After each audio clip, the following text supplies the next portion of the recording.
Bonjour, bienvenue sur la chaîne Fab Peer-to-Peer Investissement.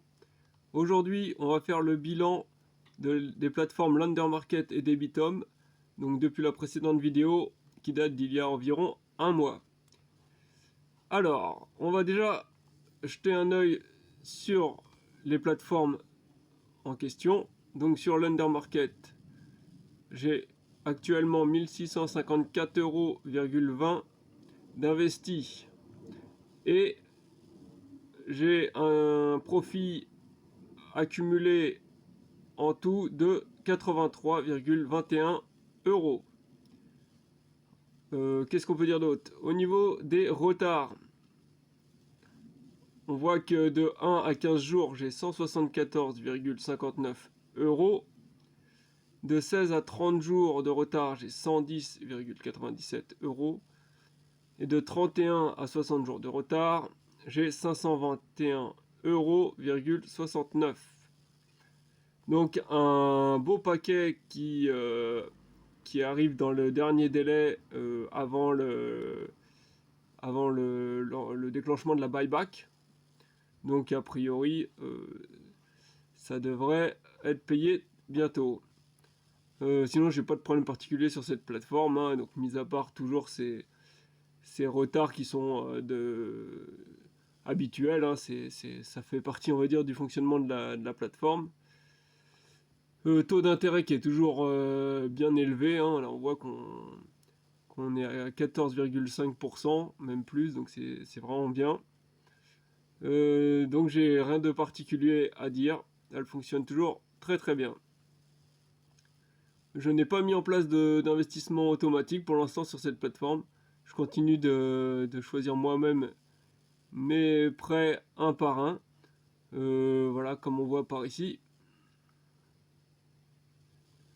Les taux d'intérêt sont toujours très élevés, hein, sur cette plateforme, quels que soient les pays. Voilà, on voit que là, sur l'Espagne, on peut en trouver à 15%, mais même plus. Là, on va regarder. Donc là, pour l'instant, au niveau des pays, il n'y en a pas eu de nouveau d'ajouter. Mais bon, il y a déjà la Pologne, la République tchèque, la Finlande, l'Espagne, l'Estonie, le Danemark et la Suède. C'est déjà pas mal. Et donc on voit même sur des pays comme la Suède, qui sont normalement quand même des pays relativement sûrs. Après, on n'est garanti de rien, hein, bien entendu, je le rappelle. On a des intérêts, voilà, qui peuvent s'élever jusqu'à 15% pour des prêts long terme quand même. Attendez, je vais recharger la page puisque je vais regarder s'il y a plus haut que 15%. Et non, voilà, c'est 15% au max, mais ce qui est déjà très très bien. Pour des prêts quand même long terme, par contre, ouais, 2 ans environ. Mais voilà, c'est vraiment bien. En Suède, en Espagne, c'est pareil, en République tchèque, Finlande, etc. Finlande, j'ai un doute, je vais juste vérifier. Est-ce qu'on a également des taux élevés ou est-ce qu'on est autour des 10%? J'ai un doute. On va retirer la Suède du coup. Hop.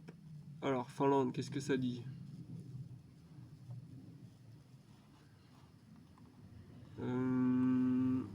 Et c'est parti.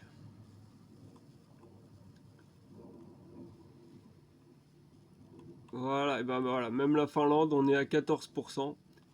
Donc vraiment, pour ceux qui cherchent les taux d'intérêt les plus élevés, Lender Market, là c'est vraiment la plateforme idéale. Ouais, les rendements les plus élevés, mais sans investir sur des pays hors Europe, quoi. Là, on peut rester dans l'Europe, mais tout en bénéficiant de très hauts taux d'intérêt.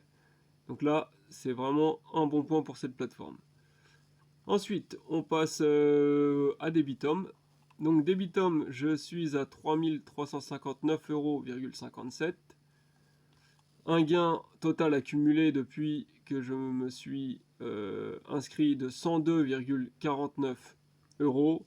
Donc un taux d'intérêt absolu de 10,86%, ce qui est pas mal du tout. également, avec on voit quand même des retards sur certains prêts. Entre 16 et 30 jours de retard, j'ai 11 prêts. Et entre 31 à 60 jours de retard, j'ai 7 prêts. Alors attendez, on va voir si je peux changer. Voilà. Voilà, ça va être plus parlant puisque j'avais les montants pour l'undermarket. Donc voilà, 576 euros de 16 à 30 jours, 346 euros de 31 à 60 jours.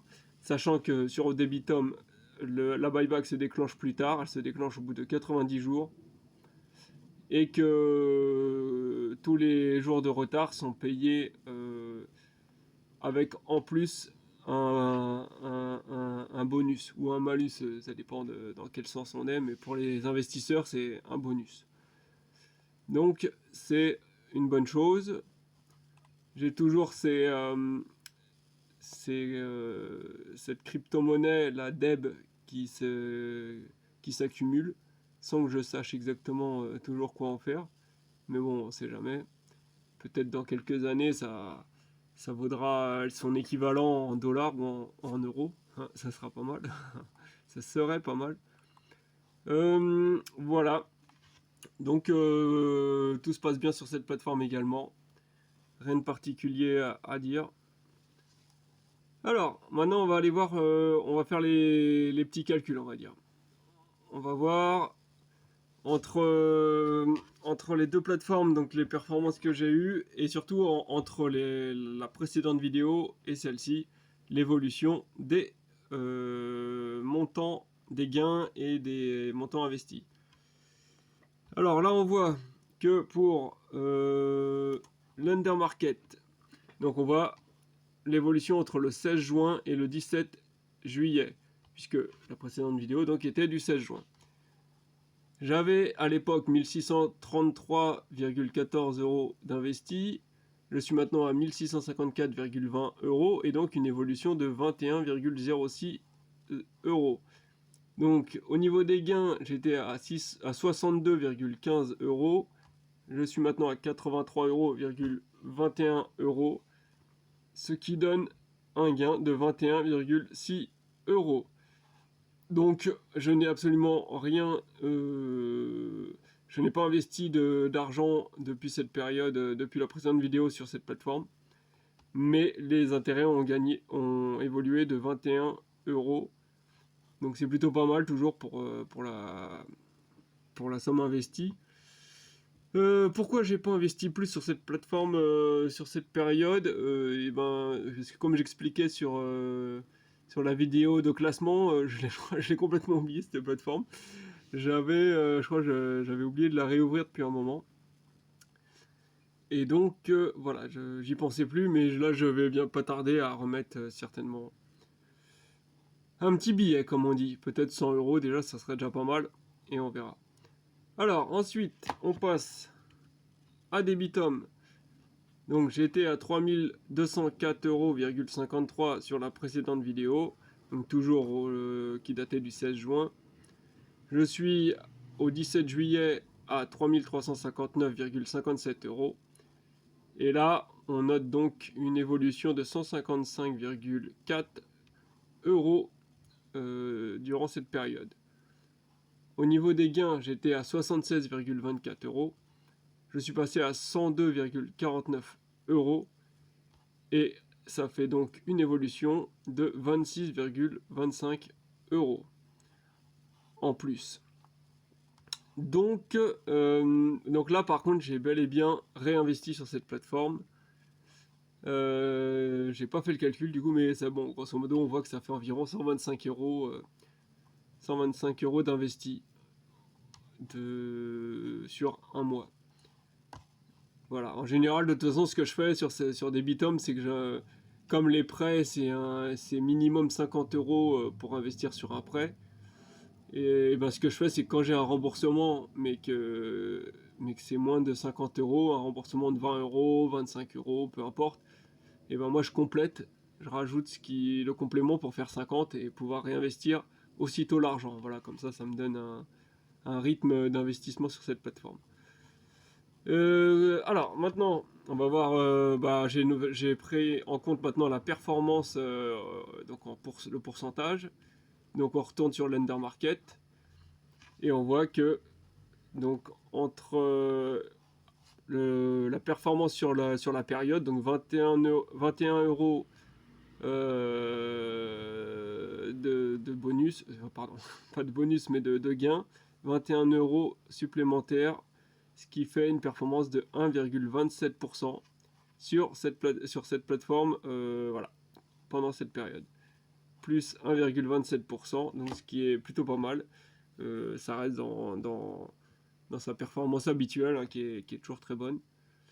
Et on passe donc à Debitum. Hop, Debitum, voilà, je l'ai mis là-haut. Là, sur Debitum, on est à 0,78% de performance sur cette période. Et donc, ce qui est moindre, hein, on a pratiquement 0, ouais, on a 0,5, hop, hop, ouais, presque 0,5% d'écart au niveau de la performance. Mais là, la baisse de performance s'explique justement parce que j'ai réinvesti des sommes récemment sur Debitum. Donc forcément, en investissant, en augmentant le capital de base, forcément le gain, la performance du gain apparaît plus faible. Mais en réalité, voilà, c'est un peu faussé, c'est ce que je disais sur ce type de calcul, c'est que c'est pas évident parce que dès qu'on ajoute ou retire des sommes, ça fausse un peu le calcul. Mais bon, au moins ça donne un repère. Ça donne un repère pour chaque période. Et voilà, et même 0,78%, ça reste une très bonne performance de toute façon. Donc voilà, j'ai fait le tour de tout ce que j'avais à dire sur ces deux plateformes. Si vous avez des questions, n'hésitez pas dans les commentaires. Et sinon, moi je vous dis à la prochaine. Tchuss!